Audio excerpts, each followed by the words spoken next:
The binary prefix. It's a system used to indicate units of measurement by an integer power of 2, like megabytes and gigabytes on your computer.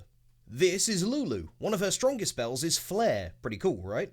Well, this is Bahamut, one of the strongest summons in Final Fantasy X. His overdrive, essentially his ultimate, is Mega Flare. Final Fantasy XIV is an MMORPG. Terra Flare was used to destroy the whole world. Finally, here is Donald Duck casting Zeta Flare. Why am I imparting this cursed knowledge? Well, if Donald is such a big chad, why does he need Sora? Since Goofy has canonically yucked some gorsh, that makes him and Donald two of the most powerful beings in Disney history. But can they defeat Kingdom Hearts 1 with just their power alone? Let's set some rules real quick. Rule number 1. I cannot deal damage to enemies. This includes reflecting projectiles. I can, however, damage objects. To count as an object, the subject of my attack must not have a health bar. Rule number 2. In exception to rule number 1, I can damage enemies if it's in service of progressing the story where using companions would be impossible. Rule number 3. I can still win supposed to lose battles, cause screw 'em. Rule number 4. I can use items and spells provided they deal no damage to enemies. This is so I can support D and G, otherwise fights would evolve into me waiting for them to get back up, as neither can be put down for good. So with that established, can I beat Kingdom Hearts 1.5 Final Mix HD Edition with just companions? Here's the deal. I did the Catholic Church level. I took the trademark stick for more MP and dropped the sword. I fought my inner melanin. I collected 15 boar hides. I didn't grind whackers' balls. Wait. I fought my outer melanin. I walked around town, beat up Diet Balthier, and finally, I made it to the first boss. Guard armor. After 10 minutes of trying to avoid undodgeable spin move, I couldn't deflect it by attacking. If I mistimed, that would deal damage. I went down. So I tried a few more times. I was sure Dindle and Gob did enough damage to have broken at least one of his limb segments, so I decided to grind for Scan so that I could see Guard Armor's health. After another long-winded battle, it turns out Dribble and Goo are so kind to this poor disabled child that they refuse to finish off bosses so he can feel special. How sweet. Sadly, their generosity ruins this run. So we fail. Like, subscribe, check out the Patreon. Actually, I have a better idea. Let's just finish the boss off ourselves. That's right, you've been tricked. Due to this unforeseen complication, the run has now become Can I Beat Kingdom Hearts 1.5 Final Mix HD Edition Final Chapter of the 3 billion divided by 6 days prologue if Sora is a kill-stealing little f***er? Let's find out. I went to the shop and bought my new owners some weapons. For Glumpy, I got the Smasher to raise his damage output. For Danganronpa, I got the Warhammer. My reasoning is he'll burn through his mana pretty fast. Giving him some higher raw damage for attacks would make his output more consistent. Some bosses are also highly resistant to certain elemental spells, but none of them are immune to being bonked. After that, we headed onto the ship. The first issue is scaling Donald and Goofy's power level. They might be able to beat Guard Armor, but can they match up to Sun Wukong, the Monkey King? This video is sponsored by the highly rated and beloved Raid Shadow Legends. If you want to support the channel and get limited time exclusive offers, you're going to want to hear this. We here at the k.a.i Games love our anime, and some of our favourites are based on the classic tale of Journey to the West. Know who's from Journey to the West? Sun Wukong, the Monkey King! This legendary champion isn't just a cool design, he's also got powerful abilities befitting of his lore. His Staff of Wonder not only cuts defences in half, but surplus damage will even splash to adjacent foes. I love this guy. New players can use the promo code MONKEYKING to get him on your team. Better be quick though. This is a limited time offer ending on the 30th of April. Surely that's all, I hear you cry. No. By using my link, you can get some cool in-game stuff from your old buddy k.a.i. And if you reach level 25, there are even more goodies. I'm getting lightheaded. They update this game non-stop. It's honestly so impressive. Raid is available on mobile, PC, and even Mac. So come give it a try, complete some quests to level up faster, and learn the mechanics. If you're more into a particular world from our current venture, you'd hate to miss Alice's Adventure, where you can get your hands on Alice herself, the one from the Wonderland. Speaking of Alice in Wonderland, we arrive in Wonderland Land. Teenage girls will see this and turn it into their whole personality. I break and enter. This guy is a knob. I accept drinks from strangers. Goofy and Donald are affected by what I drink for some reason. I anger the Queen, grab all the evidence, lie under oath, and, well, this is a little bit awkward. The Queen makes you pick between 4 of your evidence boxes and one of her nonsense boxes. Sadly, I hit that 1 in 5, because I didn't know that it actually depends on which box lands first. The punishment is getting my companions locked away, so Sora had to give up and die. Today I learned children are quite resistant to axes. I'll test this thoroughly later. The next issue is the tower. It counts as an object since it lacks a health bar, but I have to be careful not to hit the card soldiers when I attack. After breaking the tower, I head off to perform the satanic ritual required to summon the boss of this world. I then realise I'm locked in the room until Dimple and Gimple take out all the enemies.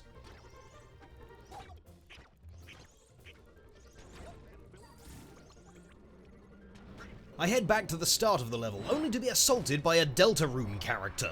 This fight is slow. I mostly stand behind chairs and tables, like that awkward introvert at a house party. And, as all such introverts deserve, I have bolts of fire launched in my direction.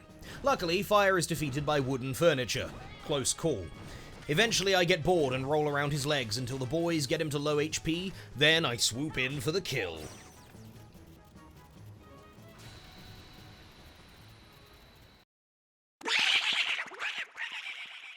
I decided it was time to make some modifications to the gummy ship, and then we go get Donald his license revoked. Sora and the boys go to Africa, just straight up Earth Africa. What are the lore implications of this? Sora is then attacked by an actual wild animal. Since this is a supposed to lose fight, I'm happy to recreate the events of my 4th arrest and I beat that leopard to death. I know it's called Sabor, but only winners deserve names, and Sabor is Spanish for flavour, while this overgrown house cat is as bland as cardboard.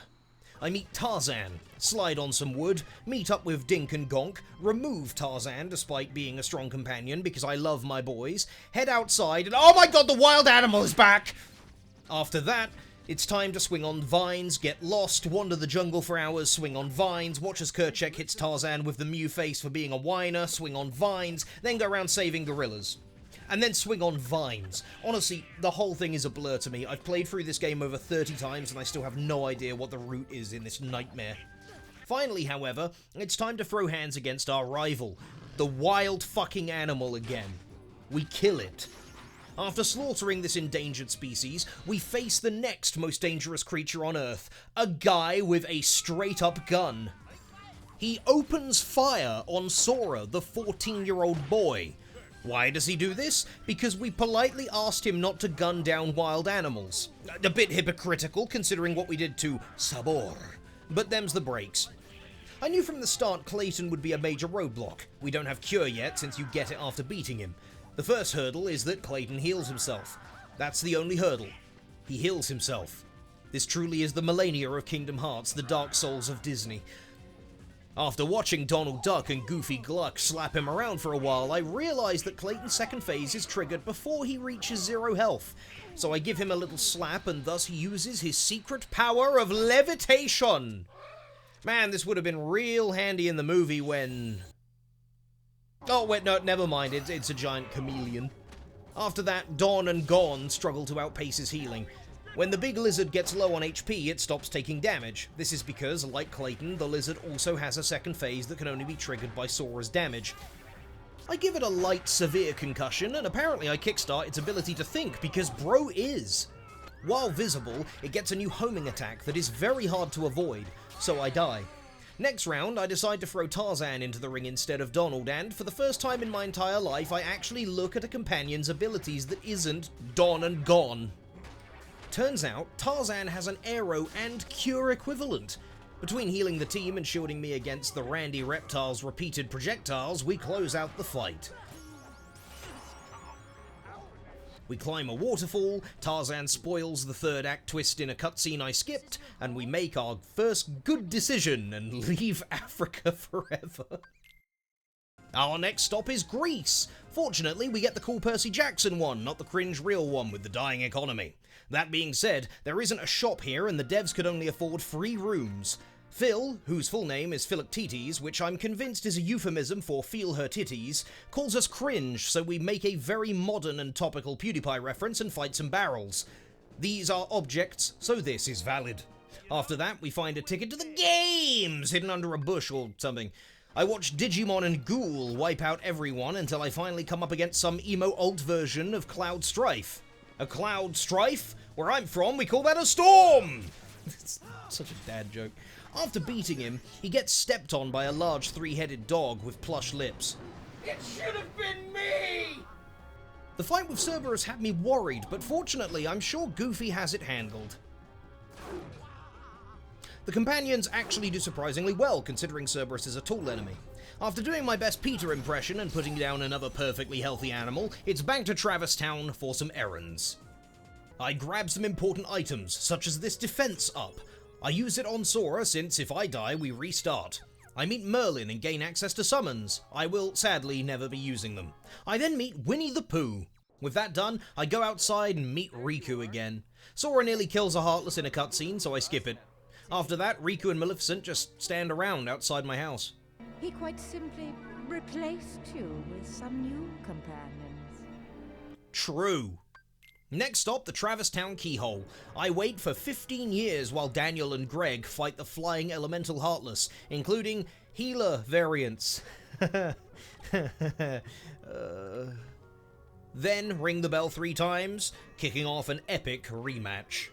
Well, except that I don't go down to the boss fight trigger, I instead collect postcards and organize my party's abilities.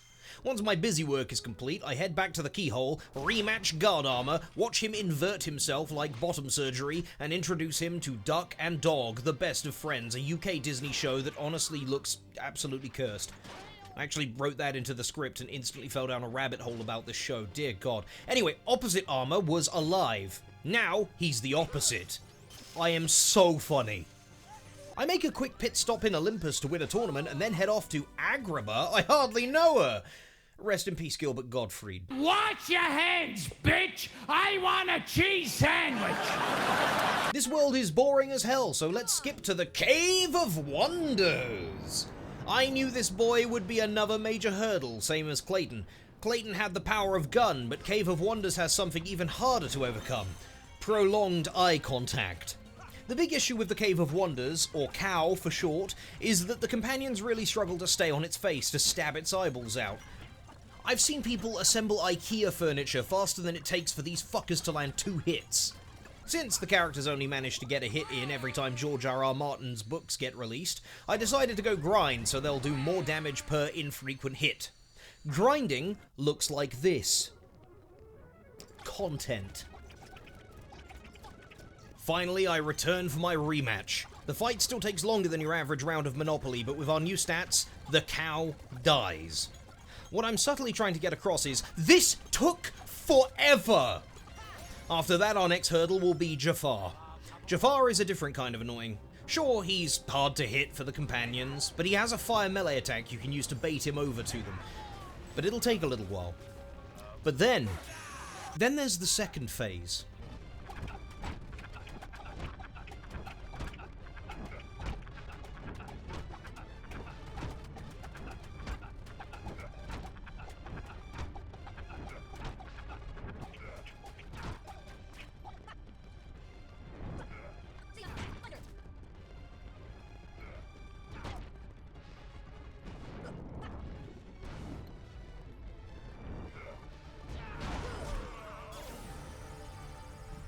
With all that done, we leave Agrabah. Good riddance. So what's on the agenda for today? Back to Twilight Town, buy Dominator and Gruntilda their new damage weapons, then we get eaten by a whale. Pinocchio and Geppetto are trapped here, with Noseboy going missing, so we go to collect him, but Riku shows up. He calls us a nerd and cucks me by defeating a boss without me. He then steals the puppet, and we get stuck fighting the boss again. I don't like this fella.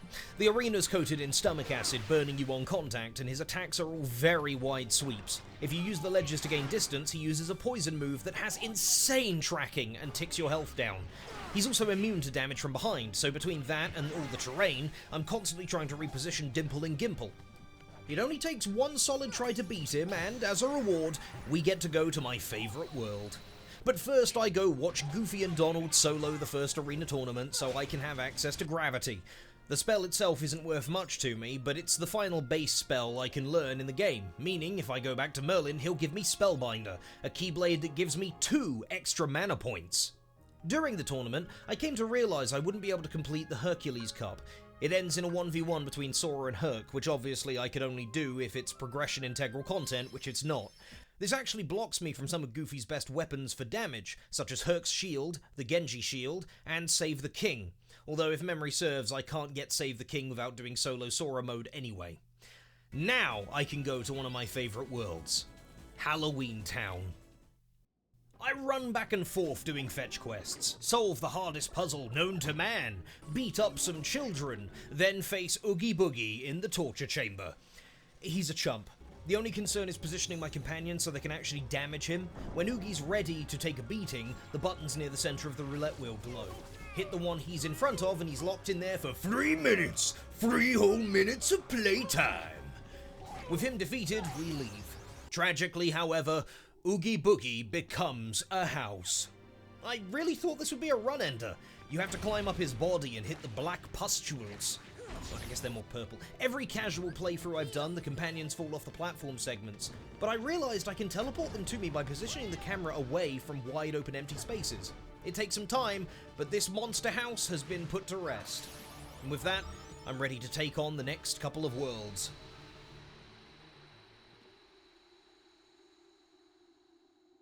For this next part, the footage got corrupted. I'd played for another 2 hours when, bam, PC died. I checked the footage and it was minced, unsalvageable. Clearly I need more people to go to the Patreon, link in the description. What I did in the corrupt footage was Neverland up to the Dark Sora fight, realised I lacked the damage to clear him, then went and did Atlantica up to the first Ursula fight. Fortunately, you've missed some Atlantica. You're welcome. This means I didn't clear any bosses and purely traversed the levels, so not much has been missed. Ursula's fight is a little tricky. You have to shoot fire or blizzard at her cauldron based on what colour she makes it. Simple enough so far. The problem comes with blizzard. It's a shotgun blast, meaning I can't use it if Ursula or one of her eels are on the opposite side of me, since there's a good chance I'll just hit them. I actually lost 2 runs in the corrupted footage to blizzard hitting one of the 3 enemies present. Fortunately, I got it on the first try in the good recording. I hate Atlantica so much. I really can't stress how much backtracking and getting lost I go for every time I play this game. I've beaten it over 10 times and I still don't know the route. Luckily, there's one more fight with Ursula and then it's over. Not so fast. Get ready for this. Once Ursula gets low, she starts throwing out a big AoE move which easily wipes out Doofy and Gonald. I used Aero on Goofy to keep him alive long enough to do some serious numbers and closed out the worst Kingdom Hearts 1 level, Don't At Me.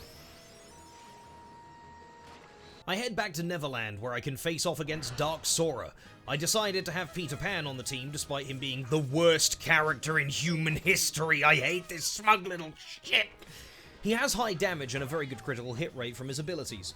I also keep Goofy since his damage and defense is higher. I can do all the healing myself and this fight is going to need a lot of upfront damage. It's not so bad until Dark Sora gets to low health, at which point he constantly splits into fakes and jumps out the floor, only letting the companions hit him a few times before slipping away. Peter Pan gets in a few clean abilities, and we're off to literally stab a man in the back. Captain Hook was concerning since if he gets me, I have to redo quite a tedious fight against some Heartless before trying again. Fortunately, he goes down easy. Sora learns Glide, and we're off out of here. How come Sora needs to do a leap of faith into certain doom to learn Fly, but once he's back, Diddy and Gond can already do it? You two fuckers could have just flown down and saved me! Flying only works in a couple of worlds, similar to its mechanics in the Demonassa universe by Darren Shan. There's a reference and a half. So we're back to running and walking most of the time. Oh, yeah, before we leave Neverland, we go visit London. It's funny, there are canonically several Londons in the Kingdom Hearts series. Elizabeth from Tarzan is from one, there's this one, and in Kingdom Hearts 2 there's the Pirates of the Caribbean world, which obviously also has a London due to their accents. There might be more in Kingdom Hearts 3, but I haven't played that game since it was released because it's not good. Finally, we're at Hollow Bastion. Sora drops his Keyblade off screen. Donald and Goofbert abandon him instantly for being a nerd, and Sora has to hang out with the other disgusting freak of nature, Beast. I let Beast solo everything until he's afflicted with a sudden onset of hypocritical stupidity. Be on your guard.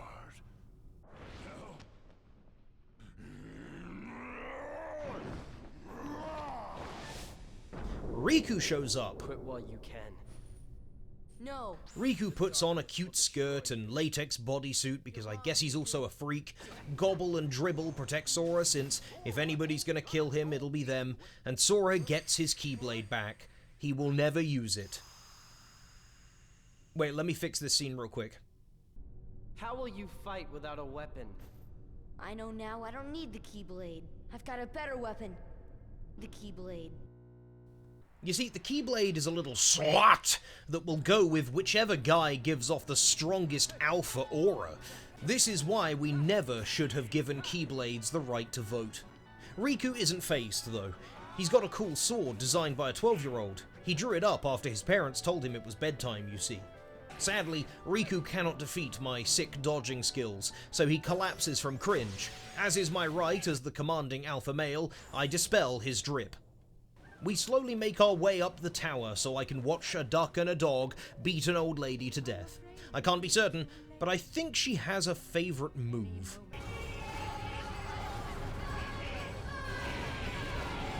It's not that hard to avoid though, I just stand to one side. It takes a while due to her floating platform, but the boys finally bring her down. She retreats into the magic butthole for Phase 2. In Phase 2, she gets stabbed and turns into a sick dragon. You can actually do this at home too, just sneak into the kitchen when your parents aren't looking. I find a nice little crevice in which to hide while Drool and Gruul slay some Dragosi. When she gets low on health, she gains the ability to summon spiraling fire with tracking.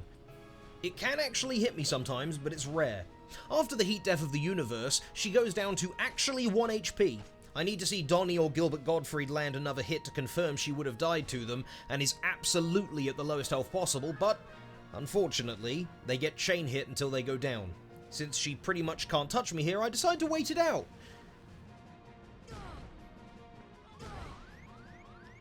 I had been there for half an hour, and this attack had never hit me there once.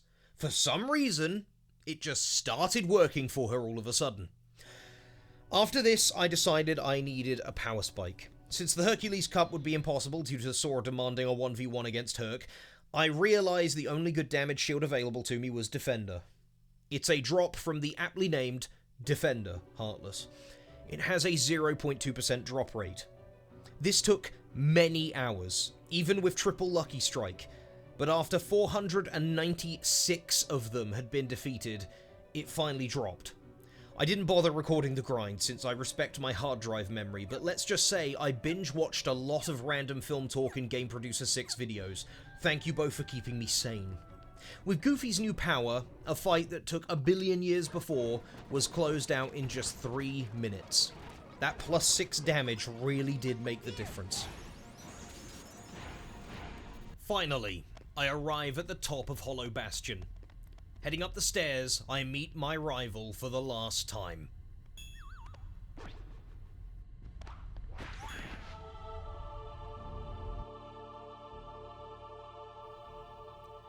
You're a fool. Running a support build is meaningless when your companions are stripped from you. You don't have the power to defeat me. You're right. Using the support build I've been using so far, I can never beat you. Pumpkinhead? But that's a damage Keyblade, so it's a good thing I'm not using my support build! This boss fight is one of my all-time favorites. Sure, I changed my build, but I still lacked a lot of the power I'd normally have at this point in the run, and so the fight just felt perfect. It all came down to raw, unfiltered skill. Oh, and the RNG of floor explosion attacks.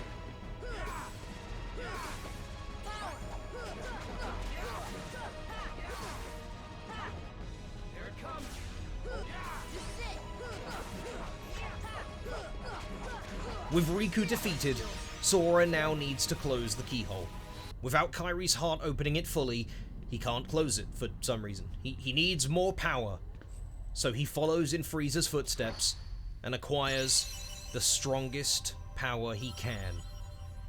The N-word pass! K.a.i ruins it, though. This time I'll protect you. With that, we leave Hollow Bastion right at the climax of the story to waddle around Traverse Town for a bit, before returning to Hollow Bastion, back to the room we were just in. We quickly dispatch Behemoth.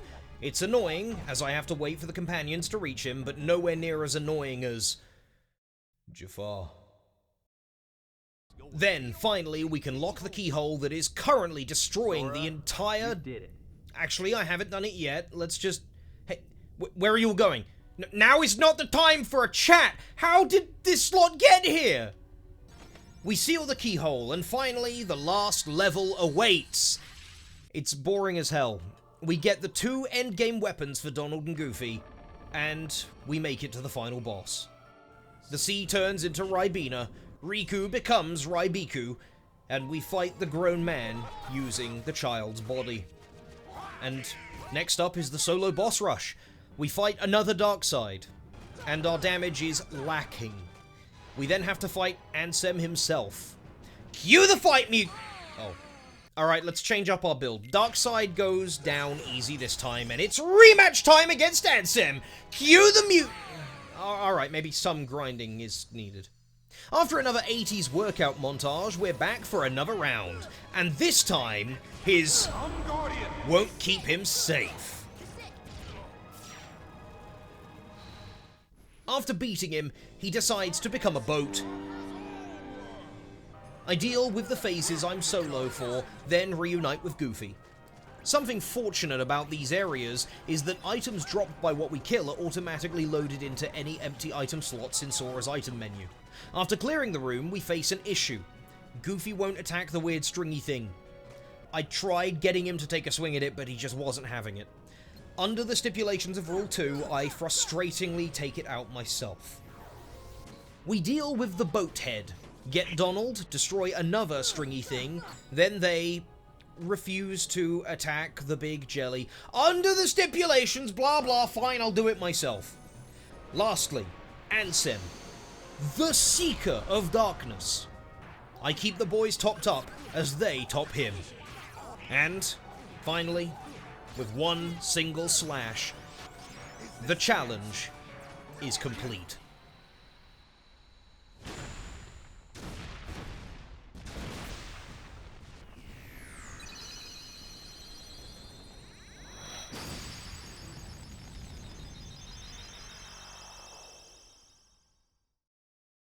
Well, that was painful. I wouldn't rate this challenge high on the difficulty scale, since a lot of it is just watching other characters fight and keeping myself alive.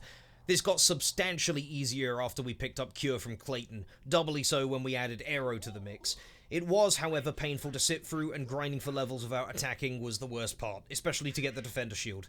In terms of the strategy required, it wasn't too brain-dead. Figuring out that Tarzan had a Cure surrogate, learning the AI for certain bosses and how to exploit them, doing builds I'd never considered for Donald and Goofy, that part was actually really fun. So here are my overall ratings. Unlikely, I know, but if we hit either 100,000 views or 1,000 likes on this video, I'll attempt the same challenge for Kingdom Hearts 2. So if you want to see more of these, hit the like button. This video, unlike the Abridged series, should be monetized, and also can have a sponsor. So by watching it, you're supporting us, and by extension, you're supporting Dragon Ball Super Abridged. With all that said, thanks for watching. Bye! Thank you again to Raid Shadow Legends for sponsoring this video.